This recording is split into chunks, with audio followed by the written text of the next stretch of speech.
好，很开心我们可以一起再来看看神今天要对我们说什么话。阿妹，好，今天要跟大家来分享是神所喜悦的家庭。有多少人你希望神喜悦你自己的家庭？阿妹，只有4、5个人哦。你要带着信心嘛吼。好，那我们这几个礼拜我们都一直讲到是家庭，这是一整个家庭蒙福家庭的系列。我们看到上帝上礼拜今日传道跟我们分享到上帝对家庭的心意。那在之前我们讲到，我们要在家庭当中要牧养，在家庭中有医治，在家庭中要外展，不是只是我们自己好就好了，我们要去跟人家传福音。那下礼拜下礼拜我们还会讲到，再一次是撒旦对家庭的攻击。今天我们要跟大家来谈到神所喜悦的家庭。在家庭当中，我们一出生，我们就在这个家庭里面。所以我们也看到神他非常的喜悦，祝福我们每一个家庭。从创世纪开始，我们看到神他就是创世纪就是神他运行在就是在水面上。那他用6天创造了各样的万物。那神要怎么样祝福家庭呢？那我们还是先来祷告。那我们预备我们的心。今天主，我们来到你的面前，主谢谢你，主啊，让我们有这样的时间，我们一起来分享。我们要聆听从你而来的声音。主啊，求你使用孩子，主恩膏孩子，主孩子所说的，孩子所说出来的每一句话语，我愿圣灵主啊，你都来膏抹，主使用孩子，让孩子能够成为神你话语的出口。主啊，也求你来恩膏我们每一个人。主啊，让我们的口能够说出神你要我们所说的话。主啊，让我们的耳也能够听到主你要我们听的声音。谢谢主，听我们的祷告，祝福我们以下的时间与我们同在。我们这样祷告，奉靠耶稣基督的名，阿们。好。如果没有祷告，就会有点打结这样。好，所以祷告，圣灵就来恩膏充满我们每一个人。阿们。好，来，从一开始神创造天地的时候，是不是一开始神的灵运行在水面上？神说要有光，就有光，所以就造了光。第2天呢，神就造了空气，空气之后就把那个水上面的水就把它分开，有天，然后有海。第3天呢，神说要有地，就有地，然后再来就要长出了，从地上就长出了各样的树木，然后也有蔬果。第4天呢，神创造了2个光，一个大光，一个小光，有各样的光体，然后再来就有节令，春夏秋冬。再来呢，在海里要有各样的鱼，天空要有各样的飞鸟。再来在第6天，神在陆地上面就有各样的动物。最后呢，然后神他就造了亚当，对不对？用尘土造了一个人，然后吹口气在他的身上，在他的从鼻孔里面吹了一口气，在他的气息里面，他就成了有灵的活人，这是亚当。好，那再来呢？我们在创世纪里面，我们看到神看着每一样，神都说，神看着他所造的，他都说甚好。可是，在第一个地方，神说不好的时候，其实是在今天传到上礼，祷告会还是主日的时候跟我们讲，对不对？第一个神说不好，神说神看到亚当他一个人的时候，他在那里辛勤的工作。神说那人独居不好，你看，这是第一个不好。前面第1天、第2天，神看着都甚好。第一个他看到不好。好，所以神他就创造了一个配偶来帮助他，也就是夏娃。所以神给他们创造了亚当、夏娃，他们就成为第一个家庭，对不对？所以基督教也跟我们提到，家庭就是父母2个人一起组成。所以某人要离开父母，另外再建立一个家庭。这样的家庭，神祝福他们，神也给他们一个命令，是什么命令？你们要生养众多，遍满地面，治理这地。好，所以这第一对夫妻，我们的亚当、夏娃，他们有没有辜负上帝的期望呢？没有，他们没有辜负上帝的期望，他们真的做到了。从亚伯拉罕、以撒、雅各之后，几个支派？12个支派。12个支派之后，虽然经历了7个丰年、7个荒年，可是他们依然们的后裔非常的多，如同天上的溪、海边的沙一样的多。哦，这么多的人，好，所以以色列人他们遍满了地面，这么多的人，我们看到神他是创造了所有的，然后才把人夫妻摆在那个园子里面。所以你看到神要祝福这个神所喜悦的家庭之后，虽然有各样的困难灾荒，但是他们依然能够屹立不摇，仍然能够后裔如同天上的星、海边的沙一样的多。好，那么如果神不喜悦的家庭会怎么样呢？曾经就有一位1900年有一位美国的学者 A.E. Winship， 他做了一项研究，他就针对了2个家族，他就是在200年之内，然后他就去追踪他们。好，这一位一个家族叫做爱德华兹 Edwards， 他是一位敬虔爱主的基督徒。这一位马特尤克斯叫做 Jukes， 他是一位无神论的宗师。他曾经这位 Edwards 他跟他传福音，这个 Jukes 他就跟他讲说，你所信的这一位耶稣，我永远都不会相信。他跟他讲这句话。好，所以这一位美国学者，他运用200年的时间，他追踪他们的后代，然后他把它列表下来。哦，你看他不管是在人数上面，几乎是他的1倍半，然后他们后代，他们的不管是在他们的职位，他们的各方面，他们价值观等等，他们的成就，几乎是天壤之别。好，那你看 Jukes 这里面有20名商人。他在书里面他写，他说这20名商人呢，其中有10名是在监狱里面学如何经商。所以就是你看，神所喜悦的家庭跟神不喜悦的家庭，没有神的家庭，他们的结局是天壤之别。所以我们看到神的心意就是要赐福他儿女的居所。刚刚我们所背的经文，箴言3章33节，好不好？我们再来读一遍。来，耶和华咒诅恶人的家庭，赐福与义人的居所。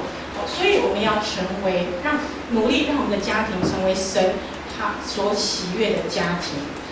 好，那牧师跟我们在买的第一间房子的时候，当然我们身边不是很多钱，那我们的父母他就会就是为了就是怕我们那个。要负担的太多，然后如果说贷款比较多，我们要每个月的付的利息就会比较高，对不对？所以我们的父母他们就会帮助我们，就拿一些的现金，让我们在买的时候，我们头期款比较多，我们的贷款就可以少一点。好，在我们肉身的父母，他都愿意这样子来帮助成全我们，更何况是这一位天父呢？他更喜悦看到他自己儿女的家庭被建立起来，让我们的家庭在这地上能够生养众多，遍满地面。再来呢，治理这地，让你们可以把这3句话好像非常的听到第一句你就联想到后面2个字了，联想后面两句了。所以让我们的家庭神他希望我们的家庭能够被建造起来，而且在家里面能够学习如何教养儿女，他们一生来敬畏神，而且我们自己在家里面，我们能够学习为父为母的心，然后进而能够享受天伦之乐，让这个家庭的所在能够成为荣耀神的地方。所以你希望神祝福你的家庭吗？阿们。好，所以让我们的家庭能够努力成为神所喜悦，而且有神同在的家庭。好，那么神所喜悦的家庭是怎么样呢？第一个，家庭是教会的缩影。有人说做基督徒最容易的地方是在教会，其次是在工作跟学校，最难的地方是在家庭。好，所以等一下我会看到一个图，为什么会这样呢？其实是因为我们自己就把我们自己的地点，我们就画了一个界限。当我们就是认识神、重生之后，一个重生的基督徒，我们会希望给家人一个不平凡的印象，因为我们所信的福音，它就是这么样的不平凡。所以我们很盼望让基督成为我家之主，这是我们每一个人信主的基督徒我们都希望的。所以为什么会有这样的一个感觉认知呢？其实是因为我们自己就把在不同的时间、不同的地点，我们已经自己划界限了。我在礼拜五祷告会的时候，我有提到，在教会里面，我们就会很自然的就成为神要我们成为的基督徒。可是当我们去到工作学校，我们好像就把自己当成是这样的一个就是一个图形。去到工作学校的地方，我就很自然就成为学校老师他希望我成为的学生，就跟神就有点隔阂了。然后在家庭里面呢，我们就还是成为我们原来自己还没有改变后的我。也许我们会自己给自己一个观念啊，我这样子，我可以慢慢的改变。我在教会，我就是成为只要牧师在的地方，每一个人都非常的战惊恐惧，有吗？今天子欣一听到牧师的声音，他说牧师来啦。所以你会想到，在教会里面自然有神在，你就会觉得在这边你就非常的战惊恐惧，我就是要成为神所喜悦的儿女。可是当我们回到家庭里面那个非常舒适的环境里面，就把神给摆一边了，牧师不在这边，那个上帝可能离得更远，我们就把他给忘了。所以我们好像是这样的图形一样。可是我们就是说我们的生活，就是我们要就是给大家一个观念嘛如果你在家中可以有好见证的人，才是一位好的基督徒。所以我要特别提醒我们每一位身为父母的我们，以及我们身为基督徒的我们，我们在家里面，在家庭是塑造我们人格以及价值观的地方。健康的家庭能够塑造出健康的生命，敬畏神的父母能够教导出有品格的子女，榜样非常的重要。所以我们不是说把教会、工作以及家庭，我们是把它分开。你的榜样，你在教会是怎么样，你在家庭里面就应该是怎样。你会发现在你孩子的身上会找到你的影子。不管是父母跟孩子即使我们是学生，你所带的门徒，其实你在他的身上也会看到你的影子。在生活当中，孩子是无时无刻都在学你。当你常骂人，你会发现孩子就学你骂人；当你常躺在沙发上拿着遥控器看电视，他就学你这样做；当你常祷告敬拜，孩子就学你常常读圣经、唱诗歌。有一次在家里面，在房间里面，芷玲他就拿着他几个那个 Hello Kitty 的公仔在那边地上这边摆，他在自己在那边玩家家酒，然后喃自语那个念有词，然后就在讲说他们在干嘛，然后我就说芷玲他们在做什么？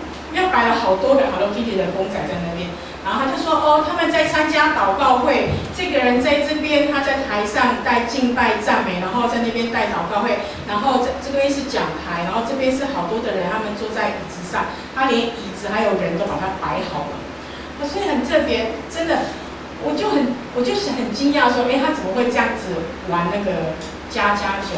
所以孩子他都在学我们。他即使在这个环境里面，即使他只是在儿童主日学的教室里面，你知道他都在看我们都在做什么。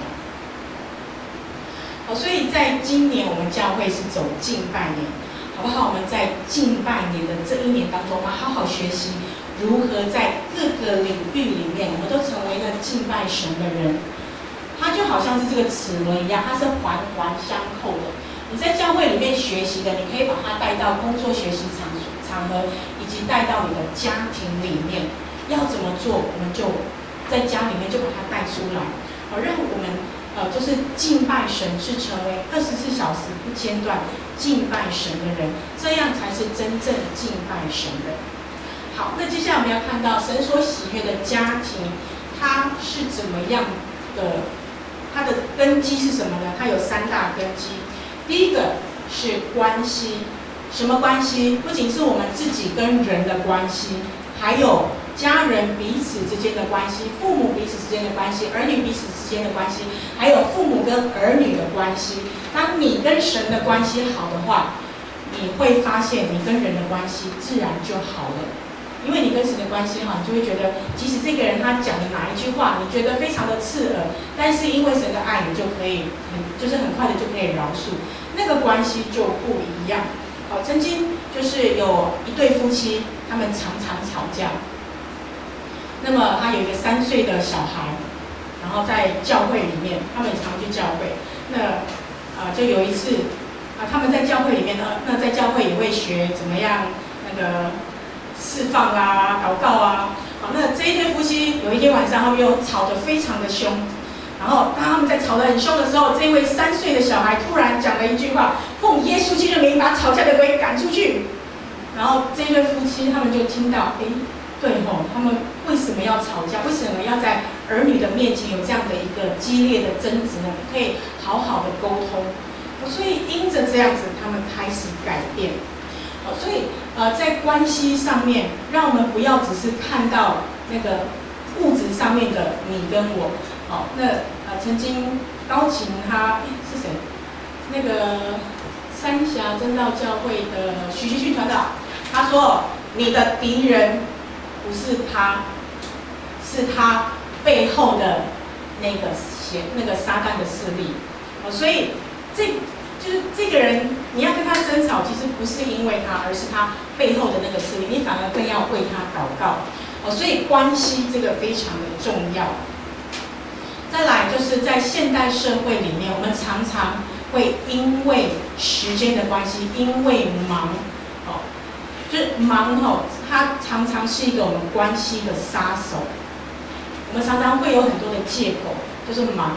哎呀，我要忙着学校的课业，所以我在家里面，就是因为学校课业重，所以在家里面对父母可能那个口气就不会很好。可能因为我在工作的地方我很忙，所以当我一忙回到家的时候，对先生的口气也会不好。我们会给自己用忙当做借口，所以我们不要让忙成为我们这样的借口。忙，你把这个字把它拆开来是什么样呢？一个心，然后另外一个是王。当你忙的时候，你一直专注在忙的那件事情，你的心会死掉。你的心不再关注在那个人身上，你的心只关注在你忙的那一件事上，你就忘掉了，你就忽略了旁边周围这一些人他们的心，他们在想什么。所以鼓励我们每一个人，不要让忙成为我们的借口。那在我们家，每次很开心的就是牧师偶尔他会去，有时候他就会去买个小点心，什么 cheesecake 啊，然后就回到家里面就放在冰箱，那我就泡2杯咖啡，我们2个就坐在那个餐厅那边就喝咖啡吃点心，稍微聊一下。那就是父母或者是儿女彼此之间，我们要偶尔能够忙里偷闲一下，能够有这样的时间安排一下，让心情能够舒适一点，让彼此的关系能够再一次存款，不要每一次都是提款。所以在关系上面，我们要很好的去经营。再来第2个根基是真理。家庭我们要建立是需要有真理。什么真理？从神而来的真理。神所喜悦的家庭，当然要有神。那有神之外，你要知道神要我们做什么。所以真理，第一个你就要知道什么是真理。再来，我们自己有没有去行出来？然后第3个，我们要教导，不管是我们的家人、同辈，或者是我们的儿女，教导他们走在真理里面，这是很重要。如果你真理妥协了，彼此的争吵就会慢慢开始。所以我们要以真理、圣经为我们行事为人的一个准则方法。那在现代的家庭里面，我们很常就是把儿女他们的事情就成为首要，成为就是以儿女为主。那就好像有一些人，他们为了要补习还是怎么样，就没有办法来参加主日。也许父母他会觉得说，他就会给他给儿女说好啊，那你就以学校的课业为主，你就去补习，这是不好的。我们应该要告诉他真理。当你敬畏神的时候，你就会更加有智慧，神会为你开路的。好，那在诗篇127篇第3节，他讲到儿女是耶和华所赐的产业，所怀的胎是他所给的赏赐。好，在儿女是耶和华所赐的产业，在原文的意思，它是儿女是耶和华的产业。我们中文翻译是写成所赐的产业，对吗？好像儿女是神所给我们的，但是呢，原文的意思是儿女是神的产业，那我们父母只是来帮神，就是神把这儿女托付我们来照管，所以我们要用神的真理来照管他们，来教导他们。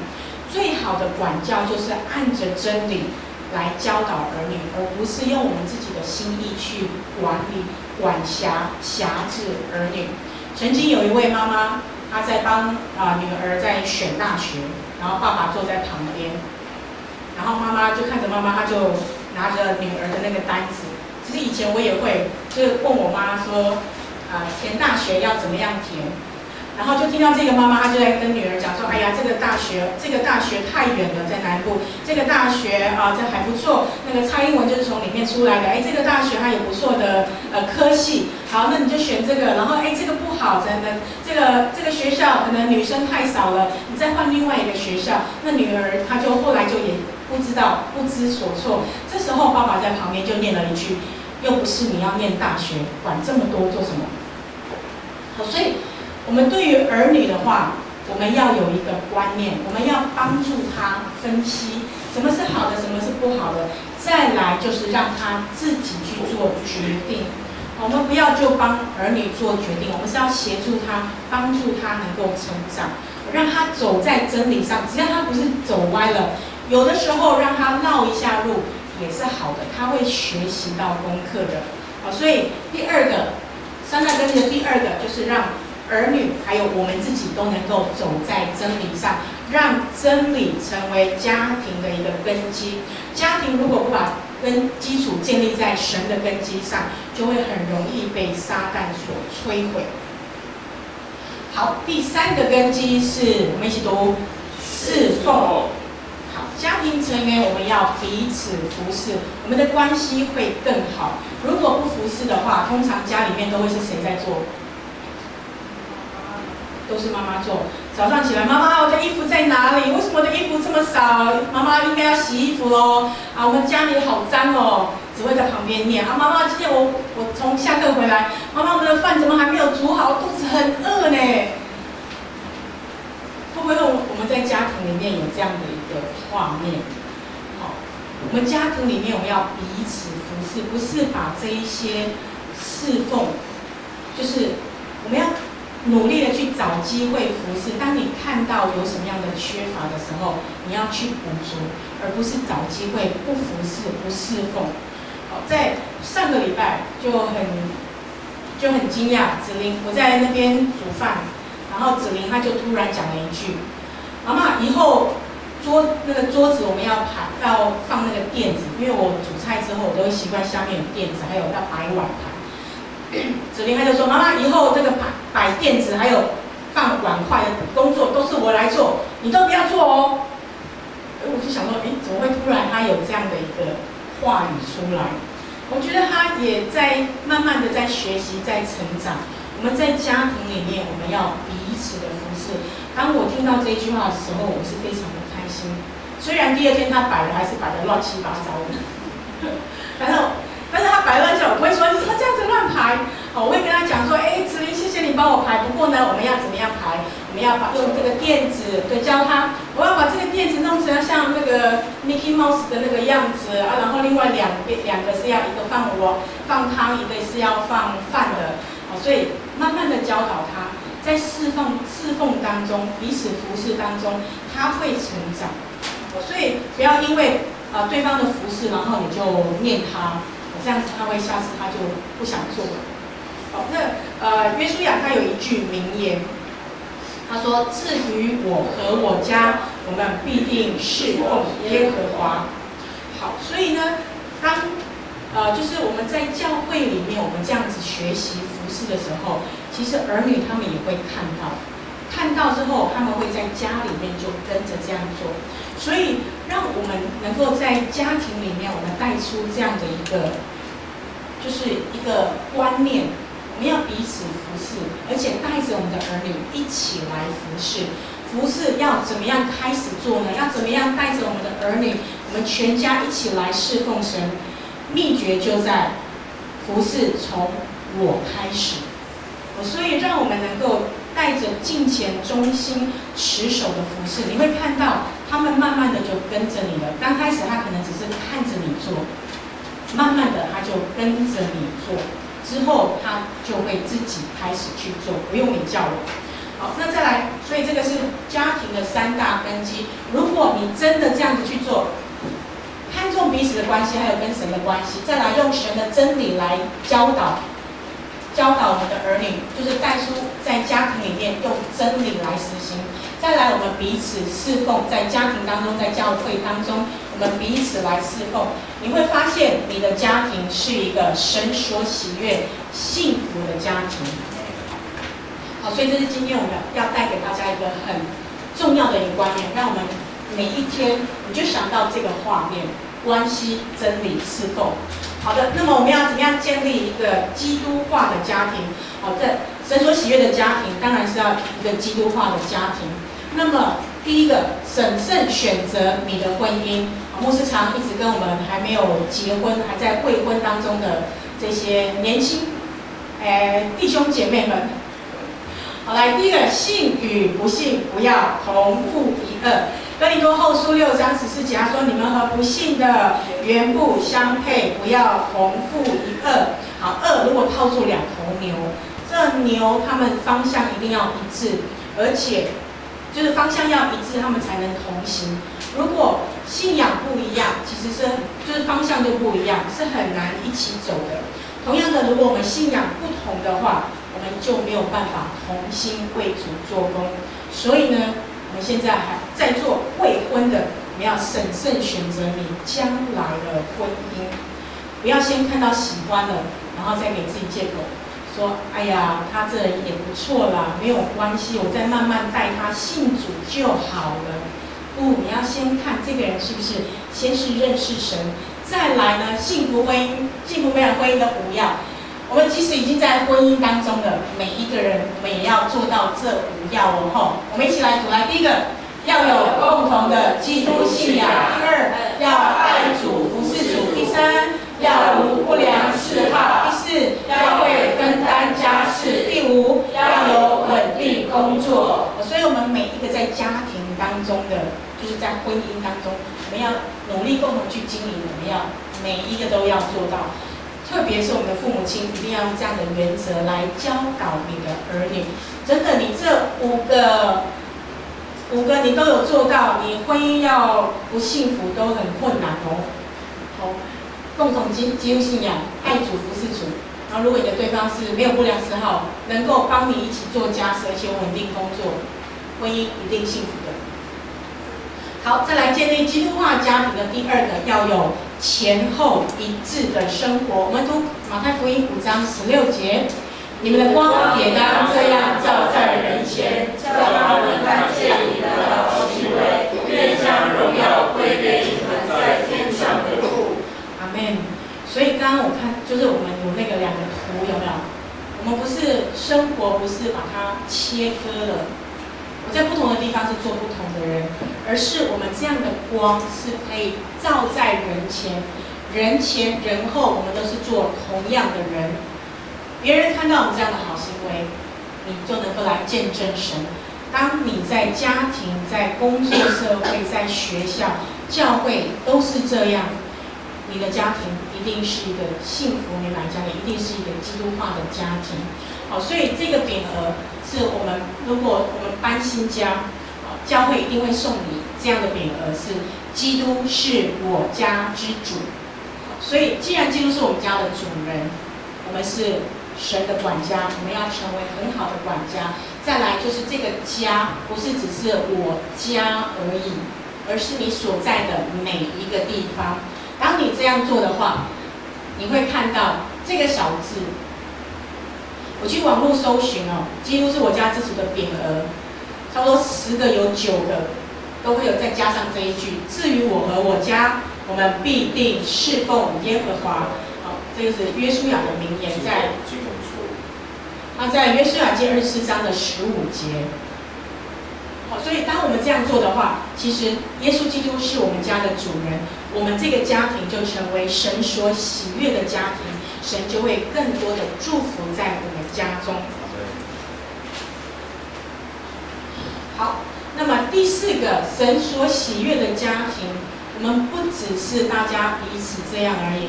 我觉得要给，就是我们当中我们每一位属神的儿女一个观念，我们要给家人，我们常常会想说要给家人什么样的，就是要给儿女，特别是父母要给儿女什么，我们会花很多的钱让儿女去学音乐，去学舞蹈，去学画画，学各样的才艺。那曾经有一对父母，他就跟牧师讲，他说我会让孩子去学什么什么什么什么什么，可是我不会强迫孩子去教会去认识神，因为牧师每次看到人都说，你要让你的女儿要鼓励她，你要要求她要来教会。哦，所以父母他就会跟牧师讲，我不会强迫他信，因为信仰是他个人的关系，将来他自己要决定就好了。其实什么是我们一生当中能给儿女最好的礼物？有人说是钱，是房子，好的教育，好的价值观。但是其实认识神才是最好的礼物，因为孩子长得很快，你会发现一转眼，他们怎么已经就是国中、高中、青春期，马上去读大学之后，其实你很难再去带领他来到神的面前。所以我们一生当中，我们给儿女最好的礼物，就是他们能够来认识神。撒旦最喜欢欺骗人的一句话就是都一样，信什么都一样，真的一样吗？去的地方不一样哦。那有一个小故事是这样，有一家人，爸爸妈妈带着2个小孩，他们出游，开着他们的小March。好，那2个小孩子坐在后座，他们开着，突然那个车子的前那个，引擎盖那边就开始冒了很大的烟，那个妈妈就非常的惊慌，就在那边叫，然后爸爸一想说这个烟越来越大了，然后就赶快把车子停下来，然后因为烟已经就是开始弥漫到那个整个那个车子里面，所以他们就赶快把车门打开，然后就往外冲跑了。然后当他们2个去到外面的时候，突然想到2个小孩还在后座，他们再赶快回去，然后再把车门打开，把2个小孩给救出来。所以就好像这边他所说的，我们读提摩太前书5章8节，人若不看顾亲属，就是背了真道，比不信的人还不好；不看顾自己家里的人，更是如此。常常我们会想说，我很想要把福音带给我的家人，可是你有没有真的好好的为他们祷告？就好像刚刚的这个故事一样，我们仅仅我们自己得救吗？我们真的还要想到我们自己的家人是不是还在那车子里面？我们要怎么样拯救他们出来，带他们？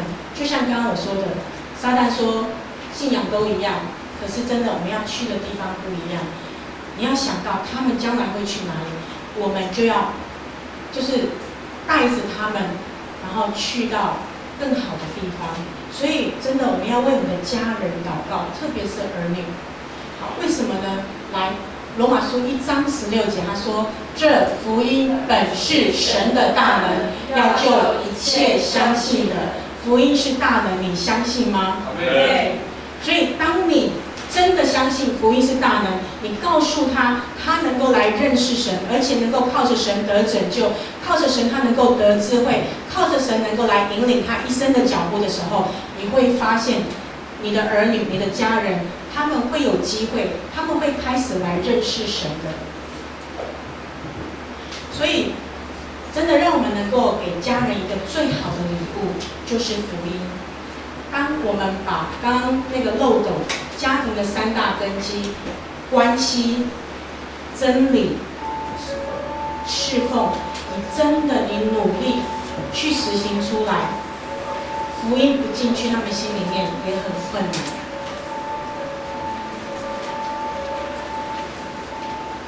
所以有一句话他说：家和万事兴。当我们彼此和睦同心，我们家庭自然而然就会兴盛兴旺。神所喜悦的家庭，不管是我们自己所在肉身的家庭，这教会也是我们属灵的家庭。在这边有5句箴言，好吗？我们一起来读：多说对方的好，多听双方的话，多看对方的优，多给对方的缺，多想对方的苦。当你常常想到这5句箴言的时候，你就能够把神的爱给行出来。当我在想这5句箴言的时候，刚刚讲到关系忙会成为我们关系的一个杀手，所以你要常常去多说对方的好。你想到什么，爱要说出来，你要多说，把它讲出来。对方有什么好，你要讲给他听。多听双方的话，不要因为忙，哎呀我很忙你不要再跟我讲这么多了。你要讲什么，你讲重点就好了。你要花时间给对方，多听双方的话，多看对方的优。在侍奉当中，在家庭里面，我刚刚提到，即使子琳她在帮忙做家事，我会说她，你做的哪边很好，你要多鼓励她，而不是那个缺点把它讲出来。再来，多给对方的缺，对方有什么样的缺点，你要去补足。对方有什么样的需要，当他需要爱，你给他爱；当他需要什么，你给他，他会感受到那样的爱的。多想对方的苦，我们不要只想到自己的苦，我们要多想对方的苦。如果外面天气很热，当我进到家里面，因为热，其实脾气是会浮躁的。我可能回去的时候就一副脸就很臭，然后也不是很开心，然后讲话也会比较冲。但是如果另外家人他看到你这样，你是不是可以给他一杯凉水？当他一进来，你就把电风扇切开就是打开电风扇，就对着他吹。因为你想到他从外面走进来，外面很热，他可能会很渴，你多想对方的苦。对方忙吗？你就跟他说：妈妈你很忙，今天那个饭我来帮你煮，你只要煮一个菜就好了。你多想对方的苦，我们的家庭会不一样的，好不好？我们可以常常去想到，如果你回家，这个饼应该会放在你们家最明显的地方。基督是我家之主，你常常想到耶稣基督是我家的主人，不是我是主人。如果我是主人，我想做什么就做什么。如果耶稣基督是主人，你现在在家里面，你应该要做什么？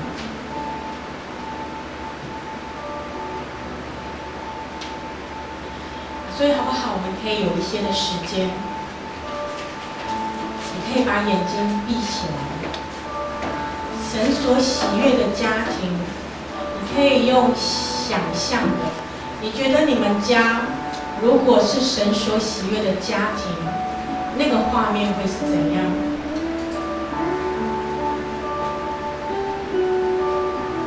在礼拜5，我问子琳说：如果让你来画，我们家里面谁最常做什么事情，你会怎么画？好不好？这个时候你可以想一下，如果要用一幅画让你来画，你们家每一个人最常做什么事情，会是什么样子？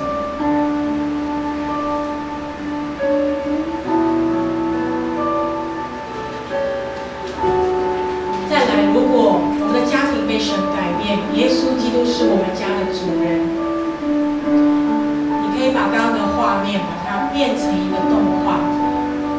他如果本来是躺在沙发上拿着遥控器看电视，一直转遥控器，转55还是转53、52、51，一直转来转去65，你让他这样的一个躺在沙发上的动作，你让他慢慢开始坐起来，那个电视让他可以转到第15台，他开始渴慕神的话语。如果神所喜悦的家庭，它应该是什么样的画面呢？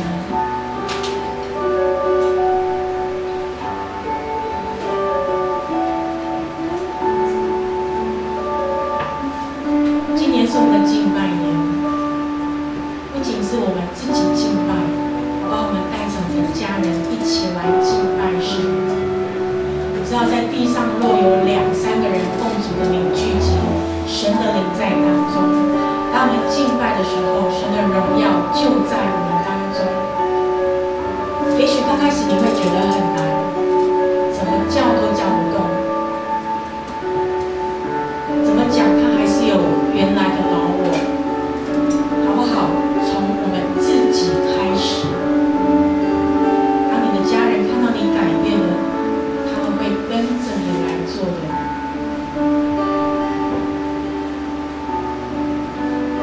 真的是求圣灵来帮助我们，让我们自己成为神所喜悦的人，让我们的家庭成为神所喜悦的家。